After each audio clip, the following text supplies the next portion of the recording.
खबर भी जवानों से जुड़ी हुई है।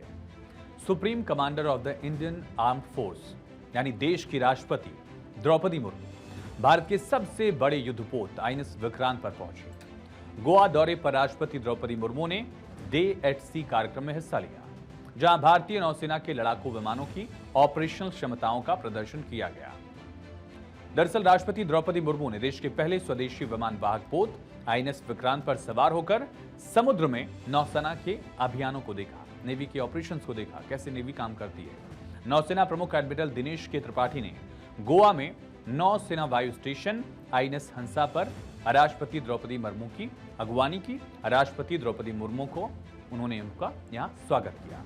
यहां पहुंचने पर राष्ट्रपति को 150 जवानों के दल ने औपचारिक सलामी दी। राष्ट्रपति द्रौपदी मुर्मू का ये पहला एक तरह से यात्रा जो है स्वदेशी विमान वाहक पोत आईएनएस विक्रांत पर सवार होकर जब नौसेना अभियानों को उन्होंने देखा, एक तरह से पहला मौका था। हालांकि वो आईएनएस विक्रांत पर जा चुकी हैं, लेकिन इस तरह के इवेंट में वो पहली बार पहुंची, जिसमें राष्ट्रपति द्रौपदी मुर्मू ने युद्धक कार्रवाई, पनडुब्बी अभ्यास, हवाई शक्ति प्रदर्शन को देखा, जिसमें डेक आधारित लड़ाकू विमानों, हेलीकॉप्टर्स की उड़ान और नौसेना के विमानों का फ्लाई पास्ट भी शामिल रहा। समझिए, दरअसल नेवी का कार्यक्रम था एक डे एट सी। इस कार्यक्रम के लिए गोवा दौरे पर राष्ट्रपति द्रौपदी मुर्मू पहुंची। राष्ट्रपति ने देश के सबसे बड़े युद्धपोत आईएनएस विक्रांत का दौरा किया। राष्ट्रपति ने समंदर में नौसैन्य गतिविधियों का संचालन देखा। गोवा में नौसेना वायु स्टेशन आईएनएस हंसा पर राष्ट्रपति द्रौपदी मुर्मू का स्वागत किया गया। नेवी चीफ एडमिरल दिनेश के त्रिपाठी ने राष्ट्रपति द्रौपदी मुर्मू का स्वागत किया। राष्ट्रपति के सम्मान में 150 जवानों ने औपचारिक सलामी दी।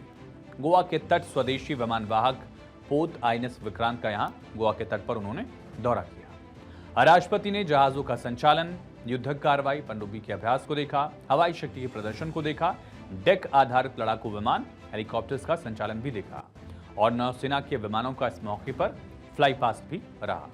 अब समझते हैं कि आईएनएस विक्रांत अहम क्यों है। कई बार आपने नाम सुना होगा। दरअसल देश का यह पहला स्वदेशी एयरक्राफ्ट कैरियर है। इसे देश में ही बनाया गया है। हालांकि एक और विक्रांत था जो 97-98 में रिटायर हो गया था एक तरह से। उसके बाद फिर से इसे एक कमीशन किया गया। भारत में बना सबसे बड़ा, एक तो स्वदेशी है लेकिन सबसे बड़ा भी है और सबसे जटिल युद्धपोत है। भारतीय नौसेना में 2 सितंबर 2022 को इसको कमीशन किया गया था। 262 मीटर लंबा है, 62 मीटर चौड़ा है। विक्रांत पर 14 डेक हैं, 2300 कंपार्टमेंट्स हैं। कई सारी खूबियां हैं जिसको खास बनाती हैं और राष्ट्रपति द्रौपदी मुर्मू का बाकायदा यहां स्वागत किया गया।